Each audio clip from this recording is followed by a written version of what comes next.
Hey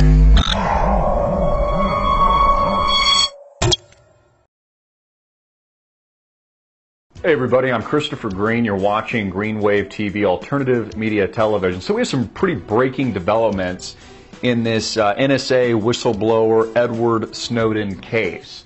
Assuming he's a legitimate leaker, that he's for real, and I've watched his interview, as many of you have. We played the interview.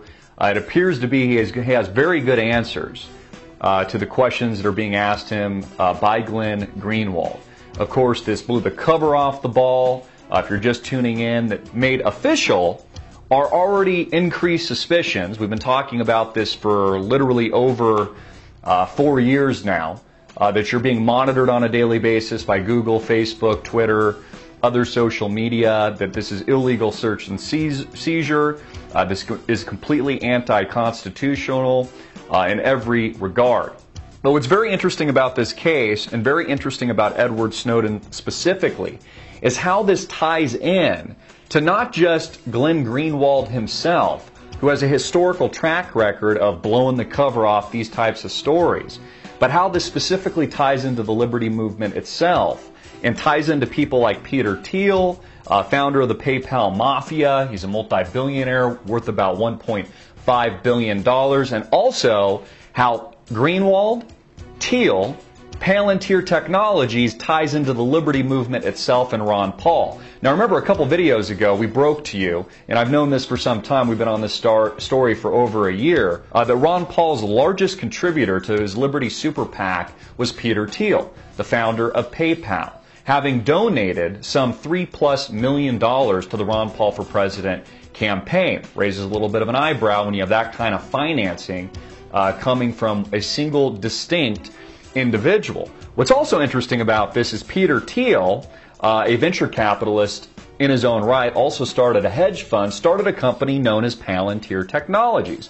What is Palantir Technologies? Well, Palantir Technologies is a technology company that does what Snowden just broke through the mainstream media. Data mine Americans, check your email accounts, your social media accounts, data mine you, use aggressive advanced technology, artificial intelligence, interpretive algorithms to basically rid you from all of your freedom.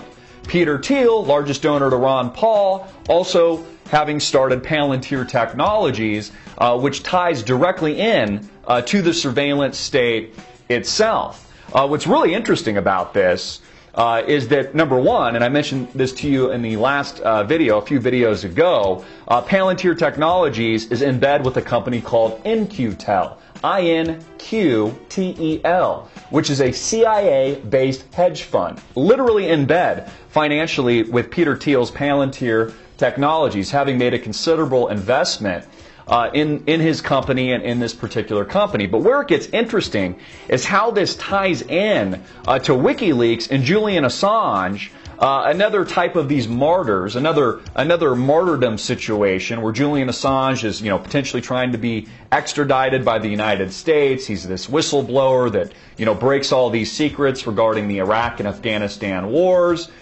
He's labeled as a terrorist by the mainstream media and the federal government, and there's all this hoopla and all this controversy around him. Palantir Technology was actually one of the main companies, along with HB Gary Federal, Hunton and Williams LLP, and Verico Technologies, that was actually enabled and put into the business of countering the WikiLeaks threat when the WikiLeaks leak actually broke. It said here that in early 2011, Anonymous publicly released HB Gary internal documents, including the plan. The plan proposed Palantir software would serve as the foundation for all the data collection, integration, analysis, and production efforts, and also included slides. This is what they broke, allegedly authored by HB Gary CEO Aaron Barr, which suggested spreading disinformation and disrupting Glenn Greenwald's support for WikiLeaks. Very interesting how Glenn Greenwald over at The Guardian breaks this story. He was the target for attack with the WikiLeaks scandal, his journalism specifically. Now he's in the spotlight again for Mr. Snowden here, which begs the question. And I'm not saying that Snowden isn't a legitimate leaker. He very well may in fact be. But isn't it interesting, and doesn't it raise a little bit of an eyebrow? Is Glenn Greenwald just an amazing journalist that happens to be breaking all these stories and deserves all this acclaim in his own right? That very well might be the case. Or is he somehow connected to this underworld? And Anonymous and WikiLeaks and Palantir Technologies. Could he himself be a CIA operative? Could he himself be working for the government?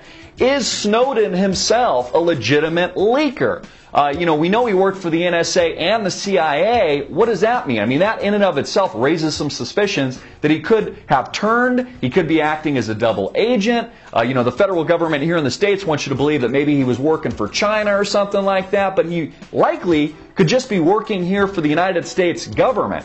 And all this ties into the Liberty Movement, Ron Paul, Palantir Technologies, the company started by Peter Thiel himself, the single largest contributor and donor to the Ron Paul campaign. I mean, if that doesn't raise an eyebrow, I don't know what does. And that's not to say that Peter Thiel isn't a legitimate liberty supporter. He's an avowed libertarian, etc. But we know from his company specifically, Palantir Technology, is literally in the business of what these people supposedly hate. What Snowden hates. This surveillance state, this grid system, this police state, yet they're accepting millions of dollars from the people that actually put it into action. It raises so many question marks, and it's why I've been a very big critic of Ron Paul and his campaign from the very beginning. Not that I haven't supported Ron Paul, because I have. I have supported his political campaign, but I've also raised an eyebrow and brought it to you, our viewer, on numerous occasions when things just didn't pass the smell test. And this, in my opinion, clearly raises suspicion. Please get this video out to everybody you can. Subscribe to our YouTube channel, CGreen34. Like us on Facebook at Greenwave TV. Follow me at Greenwave on Twitter. And get it out to the viewing public, as always, hard-hitting and in your face.